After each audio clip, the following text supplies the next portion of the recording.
Olha só, meus queridos, você já parou para pensar quantos pacientes estão andando por aí com o crachazinho de síndrome do intestino irritável? Quando, na verdade, o que eles têm é uma desbiose intestinal? Pois é, e sabe o que é pior? Tratamento errado, resultado frustrante. Paciente voltando sempre com as mesmas queixas. E você, um profissional dedicado, se sentindo impotente. Isso precisa mudar, né? Seja muito bem-vindo, bem-vinda ao Consciência Disbiótica. Aqui a gente desvenda as bases científicas da desbiose intestinal e traduz esse conhecimento para a prática clínica real. Eu sou a doutora Denise de Carvalho, eu sou médica há mais de 25 anos. Sou pós-graduada em medicina funcional e uma ex-disbiótica que entende na pele a importância de fazer o diagnóstico certo. O episódio de hoje é Disbiose não é síndrome do intestino irritável. Como diferenciar sintomas que se confundem no nosso consultório.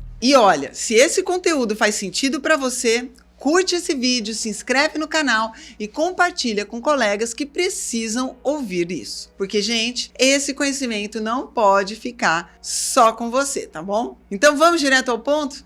Você está lá no consultório, chega um paciente com distensão abdominal, muitos gases, dor, alternância entre diarreia e constipação. E o que vem de cara na sua cabeça? Síndrome do intestino irritável, não é? E muitas vezes a gente parou por aí. Dá um antiespasmódico, fala que o estresse está piorando e aí manda para casa. Mas será que é só isso mesmo? Olha, eu vou te contar uma coisa que eu aprendi ao longo desses anos todos. A síndrome do intestino irritável virou quase que uma gaveta, sabe? Onde a gente joga tudo aquilo que a gente não consegue explicar ou não consegue colocar em outras caixinhas. E isso, meus queridos, é um problema sério, da mesma forma como acontece na sua casa. Porque quando o diagnóstico está errado, o tratamento falha. É simples assim.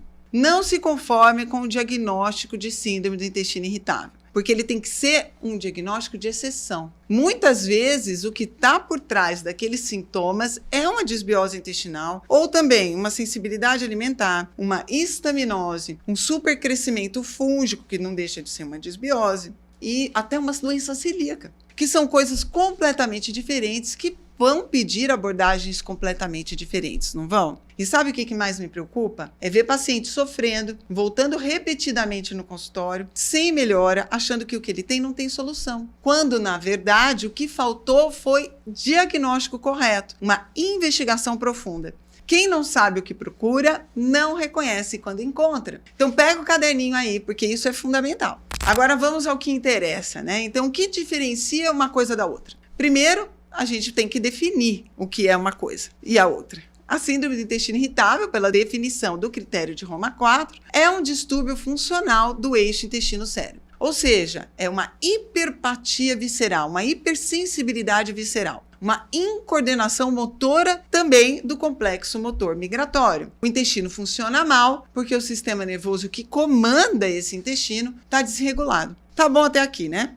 E o que causa isso? Uma das principais causas disso é o estresse crônico. Olha lá o eixo intestino-cérebro, cérebro-intestino trabalhando. Quando você tem um estresse mantido cronicamente, há um desequilíbrio autonômico. O sistema nervoso simpático fica lá em cima e o parasimpático fica lá embaixo. O sistema nervoso central ele fica hipervigilante, causando um hiperestímulo em todas as fronteiras corporais, inclusive nos intestinos. Qual que é o resultado disso? Dor abdominal, que melhora com a evacuação, alternância de hábito intestinal, desconforto, mas sem sangramento, tá? Síndrome do intestino irritável não tem sangramento. Se tem sangramento, meus queridos, você tem que investigar outra coisa. Agora, a disbiose intestinal é outra história. A disbiose é uma alteração quantitativa ou qualitativa da microbiota intestinal ou até um deslocamento geográfico das bactérias e de outros micro-organismos. Pode ser um excesso de bactérias ruins, falta de bactérias boas ou até a perda da diversidade microbiana.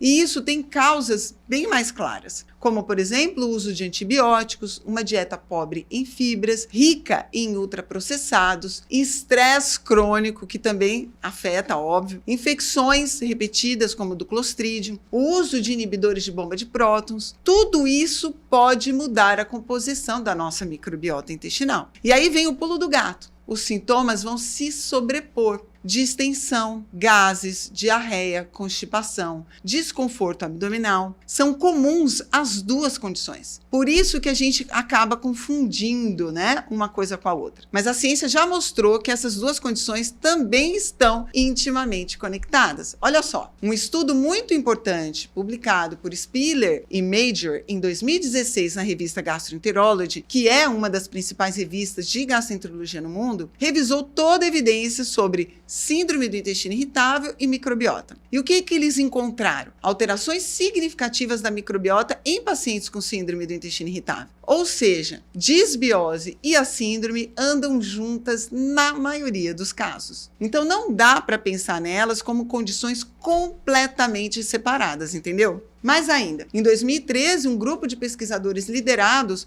por Simhen publicou um relatório pela Fundação Roma, que é a entidade que define os critérios diagnósticos da síndrome do intestino irritável, mostrando que a microbiota intestinal desempenha um papel fundamental nos distúrbios intestinais funcionais. Eles concluíram que muitos dos sintomas atribuídos à síndrome do intestino irritável podem, na verdade, ter como base alterações microbianas. Isso é enorme, minha gente. E tem mais. Pitayanon e colaboradores fizeram uma revisão sistemática em 2019, também publicada na Gastroenterology, analisando dezenas de estudos sobre microbiota em pacientes com síndrome do intestino irritável. E a conclusão foi clara. Pacientes com síndrome do intestino irritável têm padrões distintos de microbiota quando comparados a pessoas consideradas saudáveis, incluindo redução de diversidade microbiana e alterações em grupos específicos de micro-organismos. Ah, e tem uma coisa fascinante sobre o micobioma, ou os fungos que habitam o intestino, que a gente não pode ignorar. Estudos mais recentes mostram que um modelo baseado em apenas 4 tipos de fungo tem uma grande habilidade de predizer a síndrome do intestino irritável. Fungos não apenas causam alterações na síndrome do intestino irritável, mas estão associados também a diferentes sintomas. A cândida, por exemplo, se correlaciona positivamente com a severidade de distensão abdominal. Já a malacésia está inversamente associada à dor.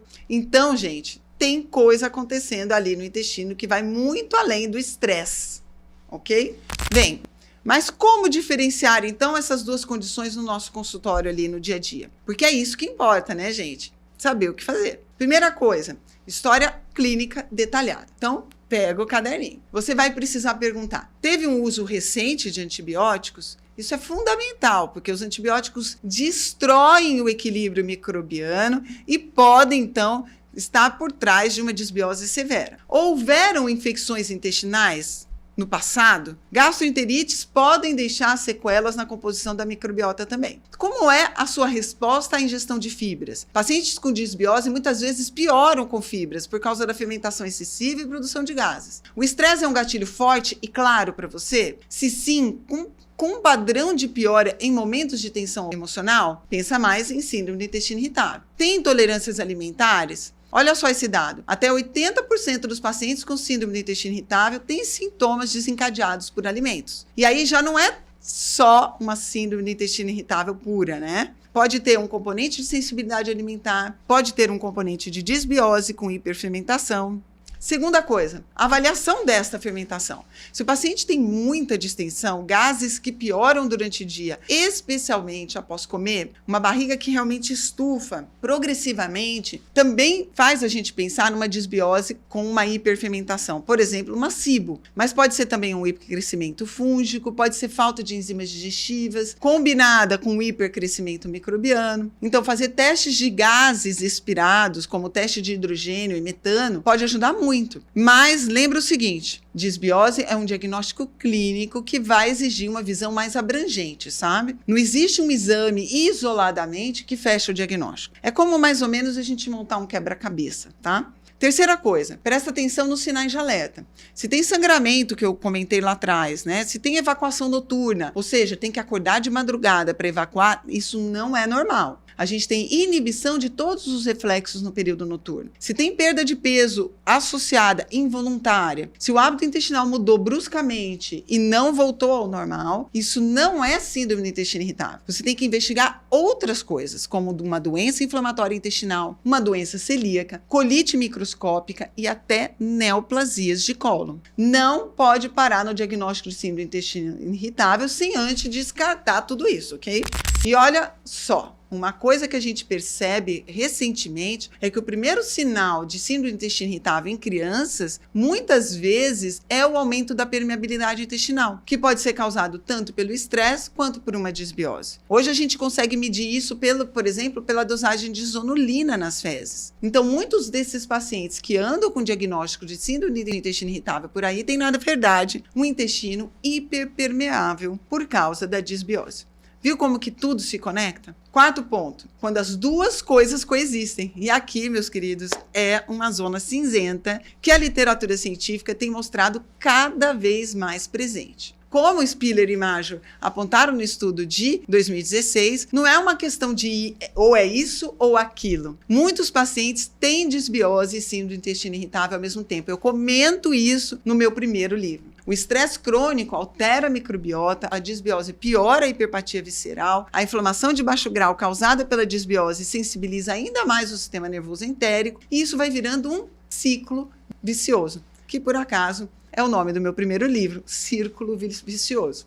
Nesses casos, você precisa de uma modulação mais integrada. Tratar o estresse, trabalhar o sistema nervoso autônomo com meditação, yoga, prática de coerência cardíaca. Sim, tem estudo randomizado controlado mostrando eficácia na síndrome do intestino irritável. E tratar a disbiose com alternativas mais específicas, por exemplo, modulação dietética, correção de deficiências enzimáticas e até, possivelmente, alguns probióticos. Não adianta fazer só um lado da equação. E olha, vou ser bem sincera com vocês, eu acredito que um dia a gente não vai mais ter o seu diagnóstico de síndrome do intestino irritável.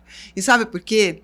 Porque a gente vai aprender a fazer diagnóstico de todo mundo, de tudo que a gente coloca no balaio de síndrome do intestino irritável. Por quê? Hoje ela é um diagnóstico de exclusão. Pelo menos deveria ser, né? Mas o problema é que muitas vezes a gente não exclui o que precisa ser excluído. Eu vou te contar um caso real que me marcou muito. Uma paciente minha, cirurgiã plástica, de 68 anos, na verdade ela não era minha, era de um aluno meu, 68 anos de idade, que parou de trabalhar por causa de uma diarreia terrível. Ela tinha 1,40 m de altura, bem magrinha, passou por vários colegas, todos deram o diagnóstico de síndrome do intestino irritável, coitada. Ninguém investigou direito, até que um colega pediu uma endoscopia com biópsia. Meus queridos, era uma doença celíaca, aos 68 anos, gente. A mulher passou a vida toda comendo glúten, inclusive abandonou a profissão por causa da diarreia. Tudo por falta de uma investigação adequada. E isso não é um caso isolado. Quantos pacientes estão lá fora com o rótulo ou com o crachá de síndrome do intestino irritável, quando na verdade eles têm uma sensibilidade não celíaca ao trigo, uma disbiose, tem histaminose, tem SIBO, hipercrescimento fúngico, por exemplo. É muita coisa passando despercebida, porque o que a gente se conforma é com o diagnóstico rápido. E isso tem que mudar. Os dados científicos estão aí, cada vez mais robustos. Aquela revisão sistemática de Pitayanon de 2019, que eu mencionei, analisou múltiplos estudos e mostrou alterações consistentes de microbiota em pacientes com síndrome do intestino irritável. O relatório da Fundação Roma, de 2013, coordenado por Sirhen, que eu também já comentei aqui, já apontava para a necessidade de considerar a microbiota como parte central da fisiopatologia desses distúrbios. E Spiller e Major, em 2016, foram mais diretos. Há evidência crescente de que a disbiose é um componente-chave da síndrome do intestino irritável. Então, a literatura está dizendo, não dá para separar completamente essas duas condições. Elas estão entrelaçadas. A pergunta deveria ser, quanto de cada uma dessas condições está presente nesse paciente? E o que eu quero que vocês entendam é, evitem o reducionismo de diagnóstico. Não coloquem todo mundo como dor abdominal e alteração de hábito intestinal na mesma caixinha de síndrome do intestino irritável. Investiguem, testem, vão atrás do diagnóstico. Observem a resposta à intervenção intestinal que você fez. Porque muitas vezes, quando se trata a disbiose de forma adequada, o paciente que tinha síndrome do intestino irritável melhora. E aí, você vai pensar, será que era síndrome do intestino irritável mesmo ou era uma disbiose o tempo todo? Então, para fechar, vamos recapitular os pontos principais. Pega o caderninho aí de novo. Primeiro, síndrome do intestino irritável é um distúrbio funcional do eixo cérebro-intestino, causado principalmente por estresse crônico, hiperpatia visceral e incoordenação motora. Disbiose é uma alteração da microbiota intestinal com causas multifatoriais, como antibióticos, outros medicamentos, dieta, infecções. Mas a ciência já mostrou que as duas andam juntas na maioria dos casos. Segundo, os sintomas vão ser sobrepostos, como distensão, gases, alteração de hábito intestinal, que são comuns nas duas condições. Por isso, a história clínica detalhada é fundamental. Pergunte, então, nesta história sobre medicamentos, infecções, resposta à fibra, gatilhos emocionais, intolerâncias alimentares. E lembre-se, 80% dos pacientes com síndrome do intestino irritável têm sintomas relacionados a alimentos. Em terceiro lugar, use a avaliação de fermentação quando suspeitar de disbiose. Então, testes funcionais podem ser úteis e atenção aos sinais de alerta. Sangramento, evacuação noturna, perda de peso, mudança brusca de hábito intestinal não é síndrome do intestino irritável e vai exigir uma investigação de doenças orgânicas. Quarto, segundo os estudos que a gente citou aqui, que são referências na área, muitas vezes as duas condições coexistem. Nesses casos, você vai precisar de uma abordagem integrada, tratando tanto o sistema nervoso autônomo quanto a própria microbiota. Não dá para escolher um lado só. E quinto, não se conforme com o diagnóstico de síndrome do intestino irritável sem investigar adequadamente. A literatura científica está mostrando cada vez mais que a microbiota é parte central desses quadros. Um diagnóstico errado, igual a tratamento falho, igual a paciente sofrendo, igual a você no seu consultório frustrado. E ninguém merece isso, né, meus queridos? Então, o recado que eu deixo hoje é: olhem para o intestino com mais profundidade. Não subestime a complexidade desses quadros. E lembrem-se, quem não sabe o que procura não reconhece quando encontra. Amplia o olhar, investiga, questiona os diagnósticos que já vieram prontos para você, porque é assim que a gente muda a história do nosso paciente. E se esse conteúdo fez sentido para você, curte esse vídeo, comenta aqui embaixo o que mais você quer ver por aqui. Se inscreve no canal e compartilha com colegas da área, porque conhecimento que não é compartilhado perde o sentido. Um beijo no coração de cada um de vocês. Até o próximo episódio do Consciência Disbiótica.